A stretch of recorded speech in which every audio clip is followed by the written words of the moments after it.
Николас Мадуро шүүх хурлын үеэр харт амхины хууль бус 8-тай холбоотой бүх хэргийг үүсгэжээ.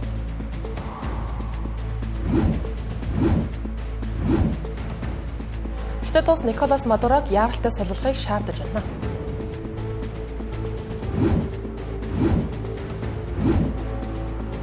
Даан улсын ерөнхий сайд Метэ Фредериксон НАТО задарч болзошгүй талаар анхаарууллаа.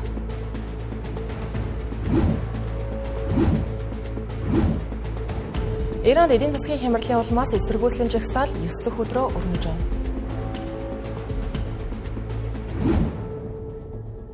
Арамдраг үзэгчтэй Тэнгэр телевизийн гадаад мэдээний хөтөлбөр та бүхэнд хүрч байна.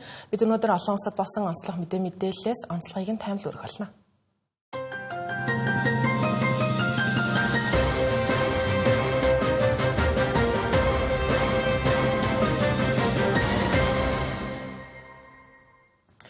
За өнгөрсөн шөнө Николас Мадурогийн шүүх хурал Нью-Йорк хотын Манхэттен шүүхэд албан ёсоор эхэлсэн байна. Шүүх хурлын үеэр оролцогчдын амнаас унсан үг бүрийг олон нийт анхааралтай ажиглаж байгаа болсон онцлог үйл явдлуудаас багцлан мэдээлэх болно. Тэгэхээр юун төрөнд энэхүү шүүх хурал нь Америк нэгдсэн улсын тусгай хүчнийхэнд баримтлагснаас нь хойших түүний оролцож байгаа анхны шүүх хурал Мадурог эхнэр Селия Флоресийн хамт даваа гарагийн өглөө өндөр хамгаалалтын дор Бруклиний шоронгоос нисдэг тэргээр Манхэттенд авчирч хуйгалсан машинаар шүүхэд хүргэсэн баг. Тэд шүүх хуралд гар хөлөндөө гав зүүж шоронгийн хувцастай англи хэл дээрх шүүх хурлыг испани хэлээр орчуулан сонсох чихвчтэйгээр оролцсон байна. Мадуро шүүгчдийн өмнө өөрийгөө Венесуэла улсын хууль ёсны ерөнхийлөгч хэвээрээ байгаа гэдгийг хэлж өөрт нь тулгасан харт амхины хууль бус 8-ны бүх хэргийг үүсгэсэн байгаа юм. Түүний эхнэр Селия Флоресийн хүн адил өөрийгөө гимгүү гэж мэдэгдсэн. Мадуро өөрийгөө гэмт хэрэг үүлдээгүй гэж үзэж байгаа тул баримтчилгааг хүн хулгайлсан хэрэгэ гэж үзсэн байгаа юм. Тэгэхээр испани хэлээр би 1-р сарын 3-наас хойш хулгайлагдсан байдалтай энд байна. Каракаст гэрээсээ хулгайлагдсан гэж хэлсэн байгаа юм. Түүний өмгөөлөгч Барри Поллагч мөн ялгаагүй Мадурог цэргийн хүчээр хууль бусаар хулгайлагдсан гэж үзэн хууль зүйн үндэслэлтэйгээр эсэргүүцнэ гэдгийг хэлж байгаа юм. Гэхдээ Николас Мадуро тусгаар улсын төрийн тэргүүн үүнтэй хамт ирдэг бүрэн эрх халдшгүй дархан байдлыг нь эдлүүлэх ёстой гэдгийг онцлог хэлсэн байгаа юм. Гэвч Америкийн нэгдсэн улс Николас Мадурог Венесуэла улсын хууль ёсны удирдагч гэж хүлээн зөвшөөрдөггүй. Ялангуяа 2024 оны дахин сонгуулиос хойш түүнийг эсэргүүцэж, хориг арга хэмжээнүүдэд чангаатгаж эхэлсэн байдаг. Харин одоо нөхцөл байдал огцом хүндэрч улсынхаа нутаг дэвсгэрт өөрсдийнхөө хуулиар шүүж байгаа нь иннэ гэж хэлж болно. Николас Мадурод тулгаж байгаа ялуудыг харвал Мадуро болон Флорес болон бусад холбогдох хэд хэдэн хүмүүсийг хамруулсан нийт 25 хуудас бүхий яллах дүгнэлт байгаа.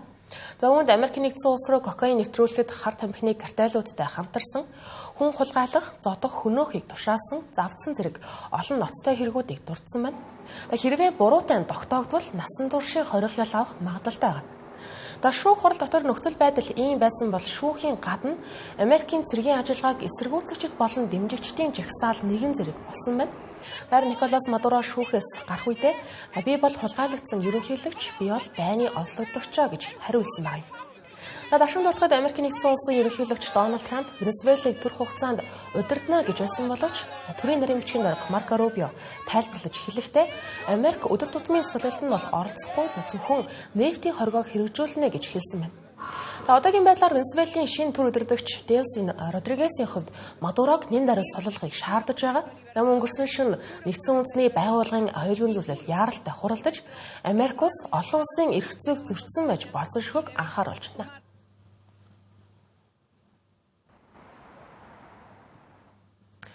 Энэхүү Николас Мадуро Америк нэгдсэн улсын тусгай хүчнийхэнд баримтлагдсан гэдэг мэдээлэлтэд зэрэгцэн Венесуэлийн уламжлалт хөрш орнуудын хариу үйлдэл ямар байх вэ гэдэг нь олонний анхаарлыг татаж байгаа дотор Хятад улс хамгийн түрүүнд гарч ирнэ.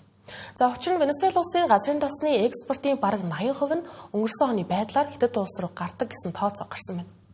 Харин одоо Хятад болон Венесуэлийн харилцаа замун Хятадын компаниудын Венесуэлд хийсэн хөрөнгө оруулалтын ирээдүй тун тодорхойгүй болж байгаа юм. Удаан хугацаанд үргэлжилсэн олон улсын хориг арга хэмжээний улмаас Венесуэла улсад хөрөнгө оруулж байсан гадаад түншүүд тун цөөн болсон байдаг.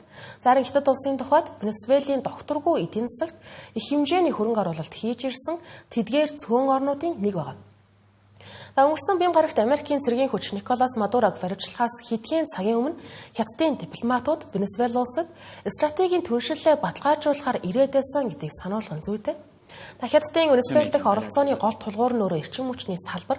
Төрийн өмчөд үндэсний газрын тосны корпорац Венесуэлд хэд хэдэн стратегийн чухал хамтарсан төслийг хэрэгжүүлж байгаа.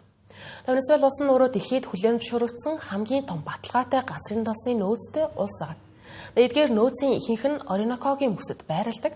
2008 онд Хятадын үндэсний газрын тосны корпорац болон Венесуэлийн төрийн өмчөд Petroles de Venezuela гэх нэртэй компанитай хамтран байгуулсан Petros Sinovensa гэх нэртэй хамтарсан компани нь энэхүү бүсийн түүхий газрын тосыг олборлож Хятад руу нийлүүлдэг. Ингэснээр Венесуэлийн гадаад үрийг бууруулахад нэмэр олж ирсэн байна. Америкийн хориг арга хэмжээ оргил үедээ хурц авах томоохон шинэ хөрөнгө оруулалтууд саарж байсан ч гэлээ хувийн хвшлийн зарим төсөл үргэлжлүүлсээр байгаа. 2024 онд гэхэд 20 жилийн гэрээний хугацаанд China Concord компани 2026 оны сүүл гэхэд өдөртөө 60 мянган баррел газрын тос олборлох зорилготой $1 тэрбум хөрөнгө оруулалт бүхий 2 газрын тосны ордыг 2025 оны 8 дугаар сард ашиглалтанд оруулсан байдаг. Хятадын бүс ба зам санаачилгын тухайд Венесуэл улс нь энэ санаачилгын стратегийн чухал түнш мөв. Эдийн засгийн гүн хямралын улмаас сүүлийн жилүүдэд шинэ дэд бүтцийн төслүүд зогсон байдалд орсон байна. Тухайлбал 2024 онд Mercator институтийн тайланд дурдсанаар экспорт багасны улмаас шалтгаалan анх бонд байхаар төлөвлөж байсан нэг төсөл үр төлбөр барагдуулах зорилгоор газрын тосны байгууламж болж өөрчлөгдсөн байна. Тэгвэл Америкийн нөлөө эдгээр хөрөнгө оруулалтанд хэрхэн нөлөөлөх вэ гэх асуулт уран гарч ирнэ. Венесуэлийн шинэ засаг төр Америкийн нэгдсэн улстай сайн харилцаа холбоотой нөлөө бүхий засаглал байх магадлал өндөр ав. Хэрвээ тийм зүйл болвол Хятадын хөрөнгийг шууд хурааж үндэсний болох алхам хийж магадгүй. Ядчил Мадурогийн үед байгуулсан гэрээнүүдийг бүхэл нь дахин шалгах. Учир нь Petros Sinovensa тэргүүтэй хамтарсан төслүүдийг үндсэн хууль зөрчсөн гэж үзэн Хятадын давуу нөхцөлийг зуцалж эзэмшлийн хувийг багасгаж Америкийн компаниудыг гол хувьцаа эзэмшигч болох хувилбарч гэсэн яригдж байгаа. Reuters агентлагийн мэдээлснээр Petroles de Venezuela аль хэдийн зарим хамтрагч компаниудаа түүхий тосны олборлолтоо бууруулах шаардлагуудыг тавьж эхэлсэн байна. Одоогийн байдлаар Хятадын эрх баригчдын хувьд яаран хөдлөхгүй ажигласан шинжтэй байгаа гэж хэлж болно. Гэхдээ дипломат орчинд эсэргүүцлийг илэрхийлж Николас Мадуро болон түүний гэргийг яаралтай суллахыг шаардсаар байна. Дараагийн онцлог мэдээллийг хүргэх гэж байна. Мөн Америк нэгдсэн улсын ерөнхийлөгч Дональд Трампын ээлжид анхааруулга болсон мэдээлэлтэй холбоотой. Тэгэхээр Даан улс нь Европын холбооны гишүүн, НАТОгийн анхны үүсгэн байгуулагч 12 улсын нэг байна. Тэгвэл өчигдөр Америкийн ерөнхийлөгч Дональд Трамп дахин нэг удаа Гренландыг өөрийн мэдлэх болох тухай ярьсантай холбогдуулан Дааны ерөнхий сайд Метре Фредериксен Америкийн нэгдсэн улс НАТОгийн холбоотн руугаа дайрах нь НАТОг бутаргах, цаашлаад дэлхийн 2 дугаар дайны дараах аюулгүй байдлыг төгсгөл болгож болзошгүй талаар анхааруулсан. Дональд Трампын хэлсэн үгийг тодруулбал тэрээр Венесуэлд хийсэн цэргийн ажиллагааныхаа дараахан Америк улсад Гренланд маш их хэрэгтэй гэж хэлсэн Даан улсын автономат энэхүү аралд Америкийн товтлогоо болох магадлалыг дахин сэргээсэн хэрэг болсон байдаг. Гренланд нь өөрөө хуучин Дааны колони байсан. Одоо хүртэл Дааны хаант улсын бүрэлдэхүүнд багтдаг байна. Арлын гадаад аюулгүй байдлын бодлого Копенхагены хяналтанд хэвээр байдгаа гэсэн. Харин Гренландын стратегийн байрлалын тухайд Европ болон Хойд Америкийг холбосон учраас Америкийн хувьд баллистик пуужингийн хамгаалтын системд нь тун чухал тооцогддог. Мөн арлын газрын ашигт малтмал эрдэс баялаг нь Хятадын экспортод хамаарлаа багасгах зорилготой Америк нэгдсэн улстай нийцж байгаа. Тиймдээч Дональд Трамп энэ нутгийг Америк нэгдсэн улсын мэдэлд авах хүсэлтэйгээ нээлттэй илэрхийлсээр ирсэн байдаг. Ингэхдээ тэрээр Гренландыг бүхэлдээ Хятад Оросын хөлөг онгоцоор дүүрсэн үүнийг Даан улс дангаараа зохицуулах боломжгүй гэвчлэн шүүмжилдэг. Харин үүнийг нь эсэргүүцэж байгаа хүмүүс Дааны ерөнхий сайдаар дуусахгүй. Гренландын ерөнхий сайд Йенс Фредерик Нильсон мөн Дональд Трампд хандан Гренландыг эзлэн түрэмгийлэх тухай яриагаа болох хэрэгтэй, хууль ёсонд нийцэхгүй зүйлээ гихчлэн шүүмжилж байгаа. Түүнчлэн Гренландыг Венесуэлтэй харьцуулах үндэслэл байхгүй. Бид ардчилсан дэглэмтэй гэж тайлбарласан байна. Нильсон болон Фредериксон нарыг Европын холбоо дэмжиж байгаа. Европын холбооноос өнөөдөр бид үндэсний эрх нутаг, нутаг дэвсгэрийн бүрэн бүтэн байдал, хэл хязгаарын өөрчлөгдөшгүй байдлын зарчмыг хамгаалan тэр дундаа Европын холбооны гишүүн улсыг хамарсан асуудал төр бүр нухацтай авч үзнэ гэсэн мэдээлэл хийсэн байна. Европын холбоо дундаа Швед, Норвеги, Финланд, Дааны талд орж байгаа бол Герман улсын зүгээс Гренландын аюулгүй байдал, батлан хамгаалах салбарыг сайжруулах тухайд НАТОтой харилцаж болно гэх саналыг дэвшүүлсэн байгаа юм. За яг одоо Иран эдийн засгийн хямралаас өдөөгдсөн иргэдийн эсэргүүцлийн жагсаал 2 дахь 7 хоногт үргэлжилж байна. Жагсаал зогсох шинж байхгүй амд өргөцсөн хүмүүсийн тоо 35-д хүрсэн байна. Түүнчлэн 1200 гаруй хүн жагсаал эхэлснээс хойш баривчлагдлаа. Ганц барсан хүмүүсийн тухайд 29 насанд хүрсэн хүн 4 хүүхэд замун Ираны 2 аюулгүй байдлын албан хавч багтсан байгаа юм. Жагсаал нийтдээ 31 мужийн 27-д нь газар авсан 250 гаруй байршилд өрнсөн. Эдгээр мэдээллийг хүний эрхийн төлөө тэмцэгч мэдээллийн агентлагаас өгч байгаа. Харин Ираны Фарс агентлагаас жагсаалын үеэр 250 цагтаа 40 сайн дурын басиж хүчний гишүүн гинцсэн гэж байна. Энэхүү хүний эрхийн төлөө тэмцэгчд гэх нэртэй мэдээллийн агентлаг нь бие даасан агентлаг. Ираны дотроос сүлжээгээр мэдээлэлээ дамжуулдаг. Өнгөрсөн үеийн самуунуудын үеэр бодит цагийн горимд баттай мэдээлэл өгч байсан туршлагатай цөөхөн хэдэн сурвалжуудын нэг байна. Гэхдээ ерөнхийдөө энэ удаагийн жагсаалыг үнэлэхэд хүндрэлтэй байгаа. За учир нь Иран улсын хэлэл мэдээлэл энэхүү жагсаалыг бараг мэдээлэхгүй байна. Номын Ираны сэтгүүлчид орон нутгаар зорчихын тулд заавал зөвшөөрөл авах шаардлагатай байдаг. Номын засгийн газраас дарамт баривчлагаанд өртөх аюултай. Энэхүү Иранд эмх замраагүй байдал нэмэгдэхийн хэрээр өөр нэг үүсэж байгаа асуудал нь Америкийн оролцоо үүсгэхүй гэсэн болгоомжлол байгаа.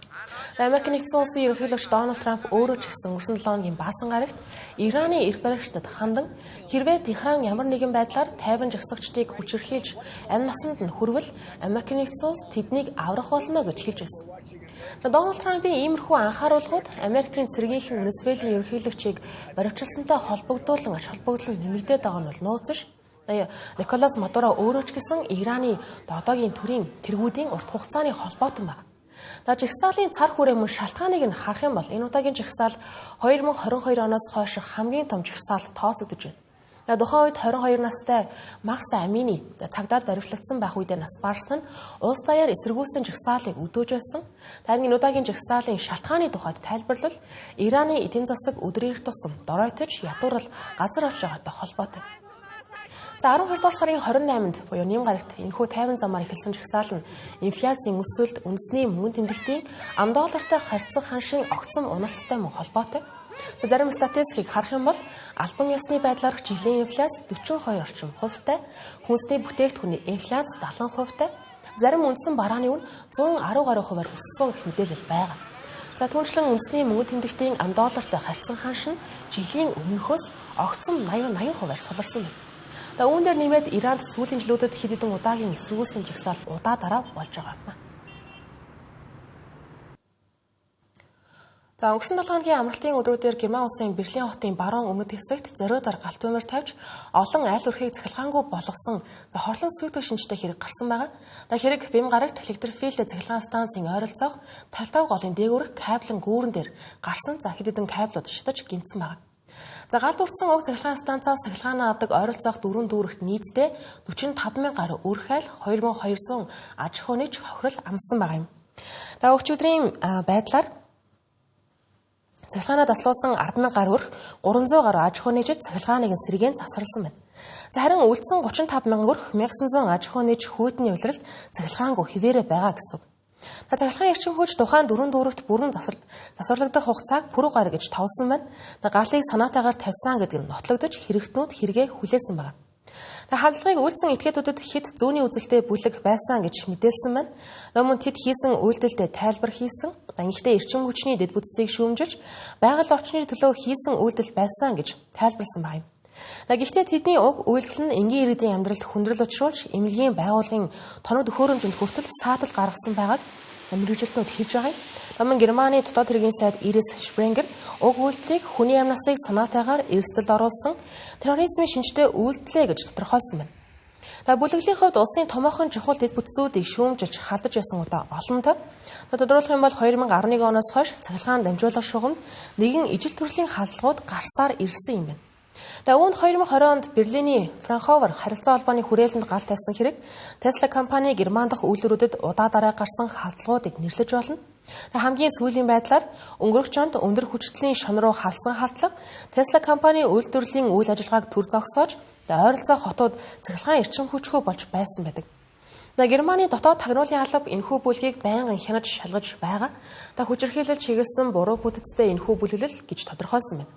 Сүүлийн үед энэхүү Берлин болон Бранденбург дахь зүүнний үзэлтэй бүлэглүүд орширч хаалгын шинжтэй үйл ажиллагаа ихээр хийх болсон байна.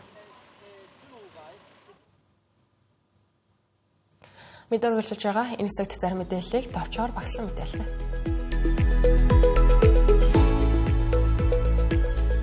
2021 оны 1-р сарын 6-ны өдөр Америк нэгдсэн улсын Конгрессийн ордонд болсон халдлагаас хойш 5 жил өнгөрчээ. Үүнтэй холбогдуулан төлөөлөгчдийн танхимын шүүхийн байнгын орооны ардчилсан намын гишүүд халдлагын дараах нөхцөл байдлыг дэмжсэн тайлан нийтэлжээ. Тайланд ерөнхийлөгч Дональд Трамп 2 дахь бүрэн эрхийнхээ ихэнх үед 1-р сарын 6-ны халдлагад оролцогчдын ихэнхийг өршөөсөн ба тэднийг мөрдөн шалгасан хууль зүйн яамны олон албан хаагчдыг ажлаас нь чөлөөлжээ. Мөн өршөөлөөр суллагдсан 33 этгээд дахин гэмт хэрэгт холбогдсон шалгагдаж баримтлагдсан болон ял сонссон болох нь тогтооджээ.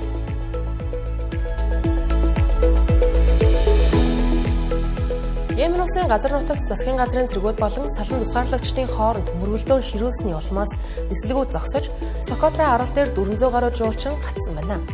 Их сурвалжуудын мэдээлснээр гатсан жуулчдын дунд Их Британи, Франц, Америк улсын иргэд байгаа гэлээ. Сокотра арал нь Йемен их газраас 380 км-ийн зайд оршдог Арабын нэгдсэн Эмират улсын дэвшлэгтэй зөвлөлийн хяналтанд байдаг байна.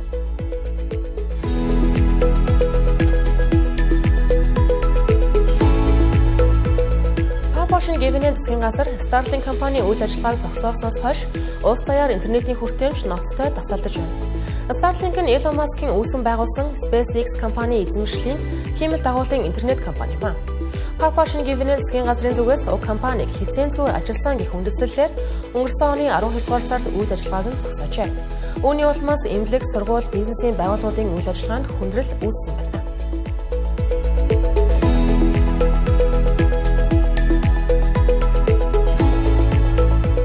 Японы улсын баруун хэсгийн Чикаго мужид 6.2 магнитудын хүчтэй газар хөдлөлт болжээ.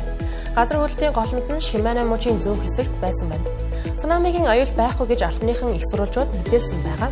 Ойролцоох Шимане цөмийн цахилгаан станц хэвийн ажиллаж байгаа болон цацрагийн алдагдал илрээгүй талаар мэдээлж байна. Энэхүү станцын 2 дугаар блок нь 2024 оны 12 дугаар сард Фукушимагийн ослоос хойших анх удаага дахин ашиглалтанд ороод исэн билээ.